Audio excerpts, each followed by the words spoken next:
ایک بادشاہ اور اس کی 7 بیٹیاں۔ بسم اللہ الرحمن الرحیم۔ اسلامو ٹیک کے ناظرین و سامعین، السلام علیکم ورحمۃ اللہ وبرکاتہ۔ اس واقعے کو سننے کے بعد آپ کا توکل اللہ پر بڑھ جائے گا۔ چلیے واقعے کا آغاز کرتے ہیں۔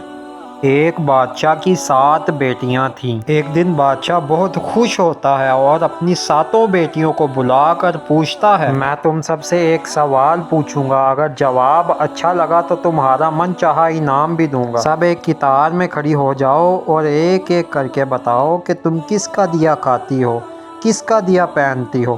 7 میں سے 6 بیٹیوں نے کہا، ابا حضور آپ کا دیا کھاتے ہیں اور آپ کا دیا ہی پہنتے ہیں، آپ ہی کی وجہ سے ہماری یہ شان و شوکت ہے۔ یہ سن کر بادشاہ بہت خوش ہوا اور سب کو ان کی من پسند چیز دے دی۔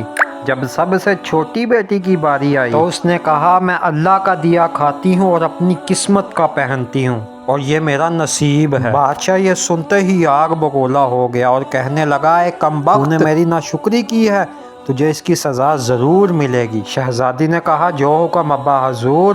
بادشاہ نے سپاہیوں کو حکم دیا کہ جاؤ اسے جنگل میں چھوڑ آؤ، میں بھی دیکھوں کہ یہ میرے بغیر کیسے اللہ کا دیا کھاتی ہے اور اپنے نصیب کا پہنتی ہے۔ شہزادی سے تمام زیورات واپس لے لیے گئے اور خستہ حال کپڑوں میں بغیر کسی ساز و سامان کے بادشاہ کے حکم کے مطابق جنگل میں تنہا چھوڑ دیا گیا۔ لیکن شہزادی بہت مطمئن تھی اور اللہ پر توکل رکھنے والی تھی کہ اللہ نے جو رزق، عیش و عشرت اس کے نصیب میں لکھی ہے وہ مجھے ضرور ملے گی۔ سب سپاہی شہزادی کو جنگل میں چھوڑ کر واپس چلے گئے۔ شہزادی جنگل کو دیکھنے لگی، چاروں طرف درخت ہی درخت تھے اور دوپہر سے شام ہونے والی تھی۔ شہزادی نے سوچا، کیوں نہ کچھ لکڑیاں جمع کر لوں تاکہ رات کو آگ جلاؤں، پھر کوئی جنگلی جانور پاس نہیں آئے گا اور رات بھی گزر جائے گی۔ شہزادی جنگل میں لکڑیاں ڈھونڈنے چل پڑی۔ اس کی نظر ایک جھونپڑی پر پڑی جہاں باہر ایک بکری بندھی ہوئی تھی اور اندر سے کھانسنے کی آواز آ رہی تھی۔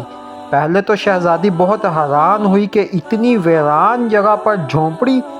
جب وہ جھونپڑی کے اندر داخل ہوتی ہے تو کیا دیکھتی ہے کہ ایک بوڑھا ضعیف ایک چارپائی پر لیٹا ہے اور کھانستے کھانستے پانی پانی پکار کر رہا ہے۔ شہزادی ادھر ادھر دیکھتی ہے تو کونے میں ایک پانی کا گڑھا پڑا ہوتا ہے۔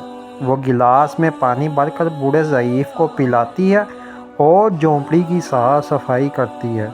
اتنے میں بوڑھا ضعیف شہزادی سے پوچھتا ہے کہ بیٹی تم کون ہو اور اتنے بڑے جنگل میں تم اکیلی کیا کر رہی ہو؟ تب شہزادی یہ بتاتی ہے کہ وہ یہاں تک کیسے پہنچی۔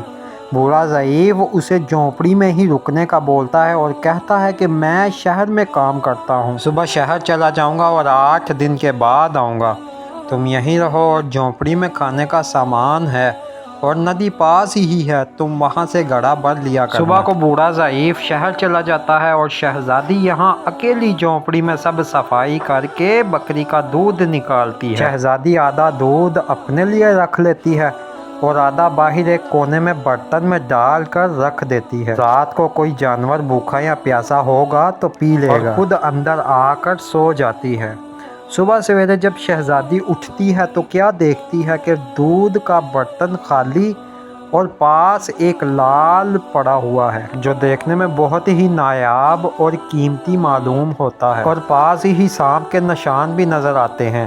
تب شہزادی کو یاد آتا ہے کہ بچپن میں اس نے سنا تھا کہ جب کوئی سانپ بہت زیادہ خوش ہوتا ہے تو ایک لال اگلتا ہے جس کی قیمت ہیرے جواہرات سے بھی مہنگی ہوتی ہے۔ شہزادی بہت حیران ہوتی ہے اور دل میں سوچتی ہے کہ شاید سانپ بھوکا تھا، اس لیے وہ دودھ پی کر خوشی میں لال چھوڑ گیا، پھر وہ لال اٹھا کر اپنے پاس رکھ لیتی ہے اور پھر اگلی رات شہزادی برتن میں دودھ رکھ دیتی ہے اور اگلی صبح جب دیکھتی ہے تو پھر ایک لال ہوتا ہے۔ ایسے ہی کرتے کرتے 7 دن گزر جاتے ہیں اور شہزادی کے پاس 7 لال جمع ہو جاتے ہیں اور اس دن بوڑھا ضعیف بھی آ جاتا ہے۔ تب شہزادی اسے لال دکھاتی ہے اور سارا واقعہ بیان کرتی ہے۔ بوڑھے ضعیف کو 3 لال دیتی ہے اور کہتی ہے کہ شہر جا کر یہ لال بیچ دو اور آتے وقت اپنے ساتھ محل بنانے والے مزدور لے آنا۔ باقی 4 لال شہزادی اپنے گلے میں مالا کے طور پر پہن لیتی ہے اور کچھ ہی مہینوں میں جنگل میں ایک عالی شان محل تیار ہو جاتا ہے جس میں بوڑھا ضعیف اور شہزادی رہنے لگتے ہیں۔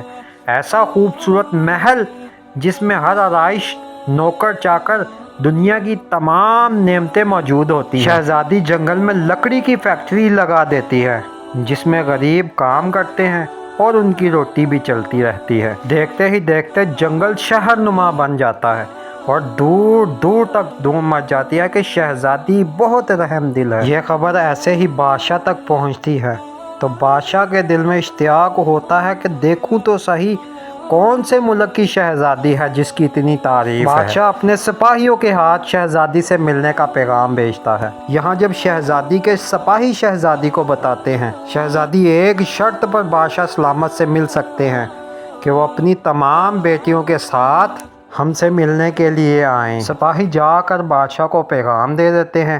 ایک دن بادشاہ اپنی تمام بیٹیوں کے ساتھ شہزادی کے محل میں جاتا ہے۔ شہزادی چہرے پر نقاب کر کے ان سب سے ملتی ہے اور ان کے لیے 7 رنگ کے کھانے پیش کرتی ہے اور ہر کھانے کے ساتھ اسی رنگ کا جوڑا زیورات پہن کر آتی ہے۔ محل کی شان و شوکت، خوبصورتی اور شہزادی کا انداز بادشاہ اور باقی تمام شہزادیوں کو بہت حیران اور متاثر کرتا ہے۔ آخر میں بادشاہ شہزادی سے کہہ دیتا ہے تم میری بیٹی کی جگہ پر ہو اور میں بھی تمہارے کہنے پر اپنی تمام بیٹیوں کے ساتھ آیا ہوں، پھر ہم سے یہ پردہ کس لیے؟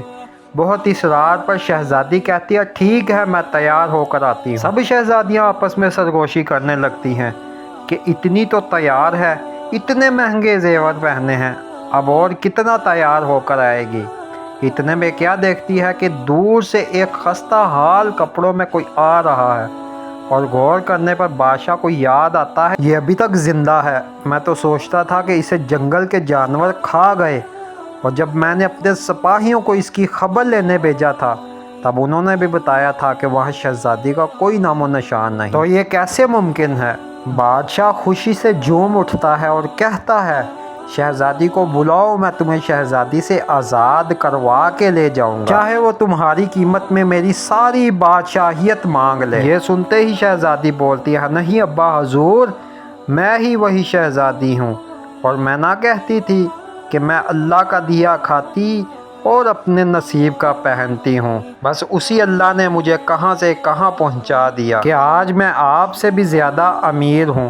پھر شہزادی اپنا تمام حال بیان کرتی ہے، اس مقام تک کیسے آئی، اور دکھاتی ہے اپنے گلے کی مالا جس میں ابھی بھی 4 لال موجود ہوتے ہیں۔